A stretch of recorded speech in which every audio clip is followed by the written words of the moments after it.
Fabienne Synthès, le 18-20.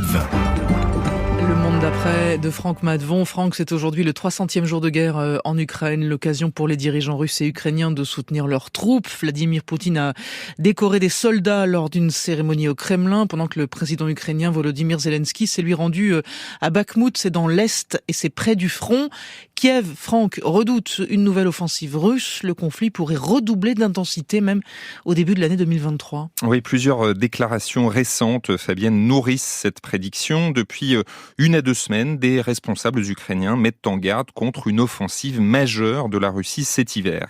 Le commandant en chef de l'armée ukrainienne, Valery Zaloujny, a été très clair dans une interview à The Economist publiée la semaine dernière. Il annonce une nouvelle attaque d'envergure de l'armée russe, sans doute en février ou mars, peut-être même dès la fin janvier. Les Russes, disent-ils, préparent 200 000 hommes. Je n'ai aucun doute sur le fait qu'ils vont encore tenter de prendre Kiev. Zaloujny n'écarte pas non plus une offensive par le sud ou l'ouest. En tout cas, d'après lui, la priorité doit être cette future bataille, accumuler des ressources, des hommes, des armes, tout en tenant les positions actuelles. Ce week-end, un conseiller du président Zelensky a tenu le même langage au New York Times. Mikhailo Podolyak, c'est son nom, se dit convaincu que l'armée russe planifie une attaque au sol en appliquant la même stratégie, assure-t-il, que l'Union soviétique pendant la Seconde Guerre mondiale. Mais alors Franck, pourquoi faudrait-il croire ce scénario ? Alors évidemment, méfiance, c'est aussi, on le sait, une guerre de l'information. Et côté russe comme côté ukrainien, il faut accueillir la parole officielle avec beaucoup de prudence. Mais d'autres indices donnent du crédit à ce scénario. D'abord, l'OTAN tient aussi ce discours. Dans une interview à l'agence France Presse, son secrétaire général, Jens Stoltenberg, estime que Poutine est prêt à une guerre longue et à lancer de nouvelles offensives.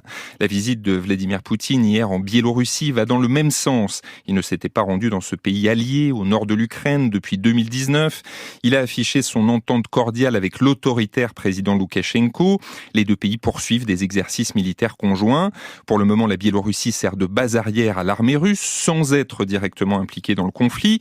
Rien n'indique qu'elle changera d'approche, mais Loukachenko est très dépendant de la Russie et Poutine ne lui a certainement pas rendu visite pour rien. Les experts militaires, eux, sont partagés. Par exemple, l'Institut américain d'études de la guerre juge probable une attaque russe dans le nord de l'Ukraine cet hiver, mais ne croit pas à une entrée de la Biélorussie dans le conflit. Aujourd'hui, Washington a commenté les rumeurs.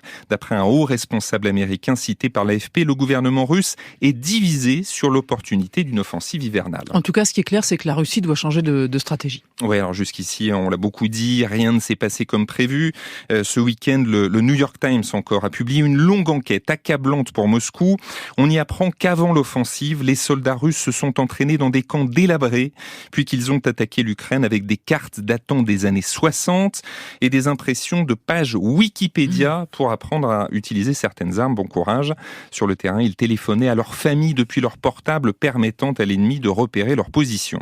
Ce qui devait être une attaque éclair pour défaire l'Ukraine a finalement conduit à 3 revers militaires, près de Kiev dans le nord, à Kharkiv dans l'est et à Kherson dans le sud. Des leçons ont été tirées de ces humiliations. Depuis quelques semaines, la Russie tente de démoraliser les Ukrainiens en bombardant les infrastructures civiles pour les priver d'eau, d'électricité, de chauffage. L'Ukraine résiste grâce au soutien des Occidentaux, qui renforcent même leur assistance militaire. Les États-Unis viennent enfin d'accepter de fournir des systèmes antiaériens patriotes réclamés par Kiev depuis des mois. À ce stade, une nouvelle stratégie russe semble donc crédible. Poutine présentera justement demain, on en parlait à 18h, les objectifs de l'armée pour 2023, après avoir admis aujourd'hui que la situation était très compliquée dans les 4 régions dont Moscou revendique l'annexion. S'il ne fallait retenir qu'une chose, ce serait peut-être cette info de l'enquête du New York Times.